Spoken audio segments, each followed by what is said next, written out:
Assalamualaikum warahmatullahi wabarakatuh. Balik lagi bersama gue Suhan KPSJT. Kali ini gua nggak akan berbagi cerita tentang pengalaman mistis, tapi lebih ke menguak mitos di sebuah daerah. Di mana tempatnya ini kalian harus pantengin sampai beres. Dan kebetulan gua bersama narasumber gua yang bernama siapa Kang? Hari. Dengan Pak Hari. Ya, ada cerita tentang mitos-mitos di daerah tempat tinggal beliau, dan mitosnya itu cukup menyeramkan guys. Jadi wajib kalian pantengin sampai beres video ini. Kira-kira Kang, mitos di daerah ini itu terkenalnya apa Kang? Kalau menurut orang tua dulu itu ini termasuk kerajaan ular. Oh, kerajaan ular guys.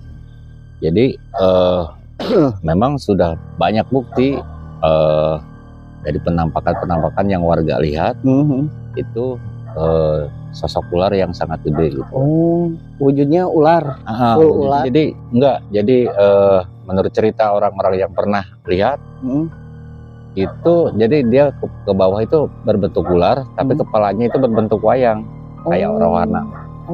Dengan mata merah dan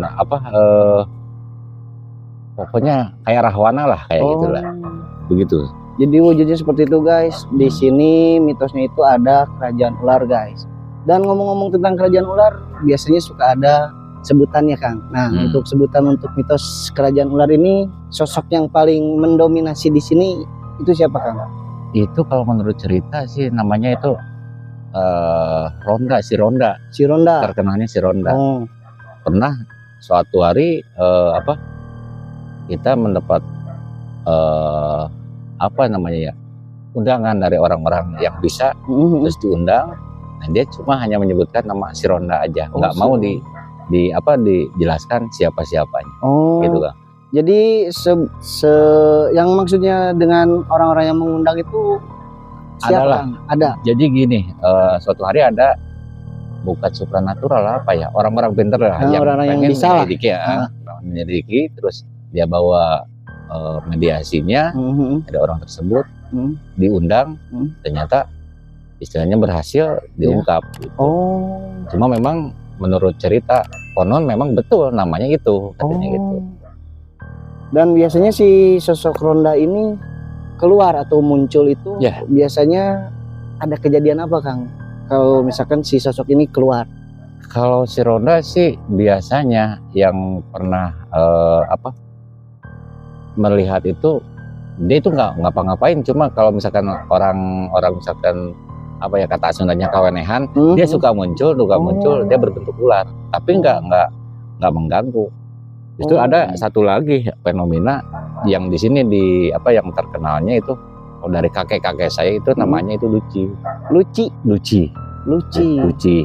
Jadi dia itu konon katanya kalau maghrib, kalau ada kejadian suatu hal yang entah itu kecelakaan, entah itu istilahnya ada kejadian buruk, dia itu juga memberitahu dulu katanya demikian. Nah, untuk memberitahunya itu biasanya seperti apa Kang, si sosok Luci ini?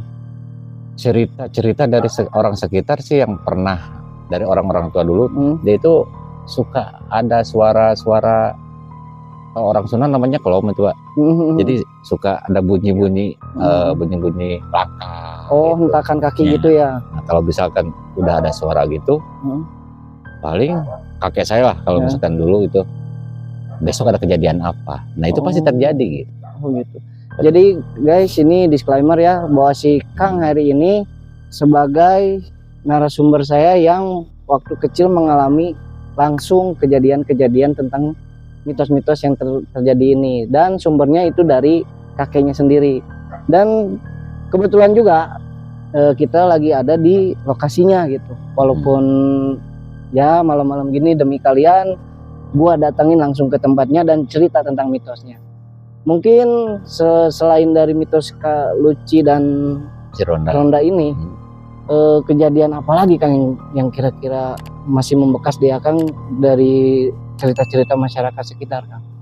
Banyak sih sebenarnya kalau misalkan cerita-cerita gitu, harusnya pada masyarakat. Tapi kalau yang saya alami itu, kalau saya alhamdulillah belum pernah ada penampakan atau sosok yang mewujudkan.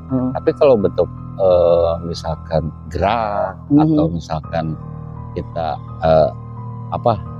naluri kita suka beda lah kalau misalkan ada. Itu yang pernah kejadian itu ketika dulu saya jaga alat berat. Iya. Nah itu bukan hal mustahil lah. Alat segede itu, alat sebesar itu dia bisa goyang-goyang sendiri. Atau misalkan ada mobil yang hidroliknya macet, tapi setelah subuh itu berjalan normal kembali gitu. Nah itu mungkin yang saya alami kayak gitu. Iya. Jadi si lokasi ini juga tempat untuk pembangunan juga ya, ada proyek pembangunan juga ya. Oh seperti itu. Jadi hal yang paling santer juga terjadi waktu Kang Heri ini sebagai mandor untuk menjaga alat-alat berat yang lagi ada di proyek ini juga guys. Jadi posisi si tempat kejadian ini, tempat mitos ini emang dekat dengan proyek. Nah selain dari Kang Heri, mungkin dari yang lainnya juga punya info juga tentang mitos-mitos yang wajib gua datengin. Kalian bisa share di kolom komentar. Dan lagi-lagi gue ingatkan kepada kalian bahwa hal gaib itu sangat dekat dengan kalian. Jangan lupa untuk subscribe, like, komen, serta share video ini sebanyak-banyaknya guys. Nah cukup sekian mungkin dari gue dan Kang Heri yang telah berbagi cerita tentang mitos yang ada di sini. Nanti gue kasih tahu cuplikan dari video tempatnya di mana guys. Ya cukup sekian dari gue Suhan KPSJT pamit bersama dengan Kang Heri pamit. Assalamualaikum warahmatullahi wabarakatuh. Bye bye.